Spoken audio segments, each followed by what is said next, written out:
So Michael Dixon told us a couple of years ago about this film, Hammer of the Gods. So tell us a little bit about the actual, like, how did this film come about, and how did the story come about for this film? Yeah, so I'm working with Nick and Cameron, who we worked on Black Mountain Side together, Right. so it's the same production team.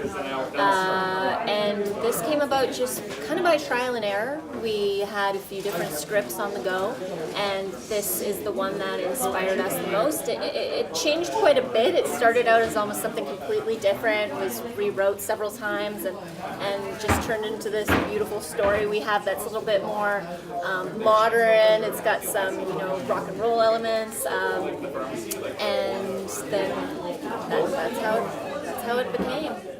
So, BC is a very vast. It's a very big place, of course. So, how did you figure out which locations to actually shoot it? Or Right. Yeah. There's actually a lot of scouting, Yeah.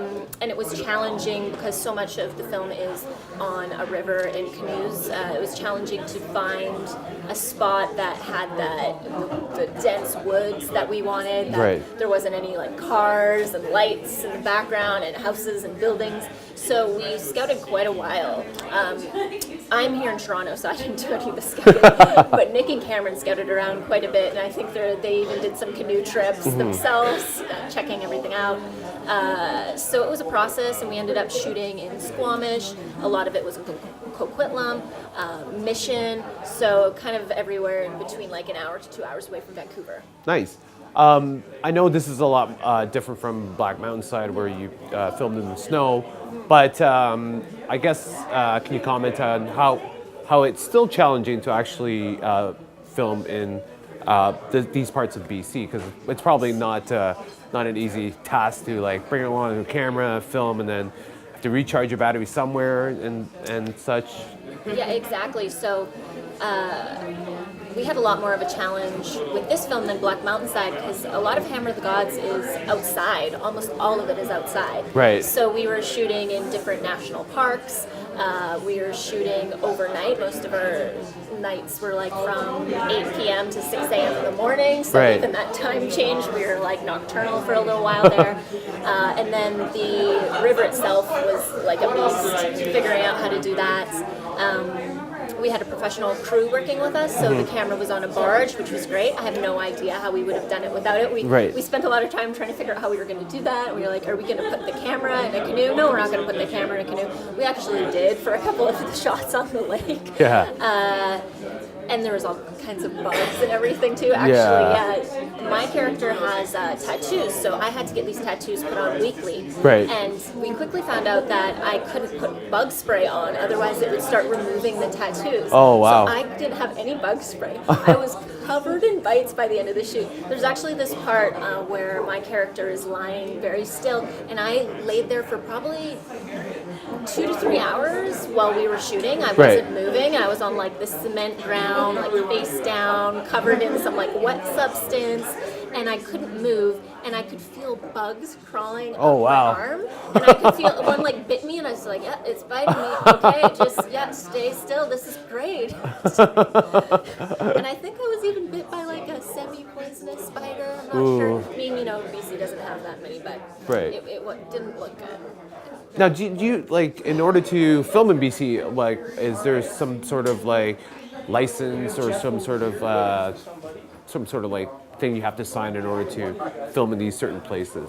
Yeah, so you need permits for everywhere you're going to be filming. Unless you're filming like inside of a house or something, you don't need anything for that. But if it's in like a public place, if it's on a street, if it's in a park, so we had to get permits for all the parks, which are quite expensive because Vancouver real estate for filming is a hot commodity. Lots is going on there. Right. And we were shooting in the summer, which is prime time. Absolutely. So that was a bit of a challenge. We had wanted to rent an entire lake one day, but we ended up renting like a portion of it because it was so expensive. So we just kind of like had to wait for people in the background to get out of the shots once in a while. But it turned out well in the end, so can't complain. So in Black Mountain Side, you were the producer of the film, and you're in this film as a character, of course. Did you still have your producer glasses on while you were doing this film? I I did, yes. I think in my dream world, I would have finished all of my producer responsibilities before we started filming. But of course, that didn't happen. There was still a lot to be figured out. There was still a lot I was handling as we were going into shooting. So I was switching back and forth, which was very challenging for me. It being my first role as an actor in a feature-length film. Right. So I learned a lot, though, kind of throwing yourself into the fire, so to say. I learned a lot, and it ended up being a really great experience. I took so much out of. Nice. Tell us a little bit about the casting process for the two main gentlemen, of course, and because they have so much chemistry in the film, they are a rock band, and it seems like they are a rock band, of course. Can you tell us a little bit about their chemistry in the film, and of course the casting process and how you selected, or how the director selected them, of course? Yeah, so the casting was a little bit difficult for the role of Eric, which Rob Racco plays. So we ended up going through quite a few casting calls for that before we found Rob. And in terms of the Mitch character, who Josh Collins plays, we loved him right away. Nice. Yeah, he came in and he was great, and we knew right away. So he ended up actually coming into a lot of the other casting calls to do reads with people. So he read with Rob, so we could see their chemistry right away. And yeah, you're right, they do have really great chemistry. They worked really well on set together. They really helped the energy flow. I think inspired other people on set, myself included. So we were blessed to have those two actors with us for sure. Nice, nice. So how does it feel to be here again at Blood in the Snow? Oh, it's great. Yeah, it's nice to see how much the festival has grown. I know that they're at 6 days, and they were kind of just between 3 and 4 days before. And they have the great film market going on at the same time, and all of the panels.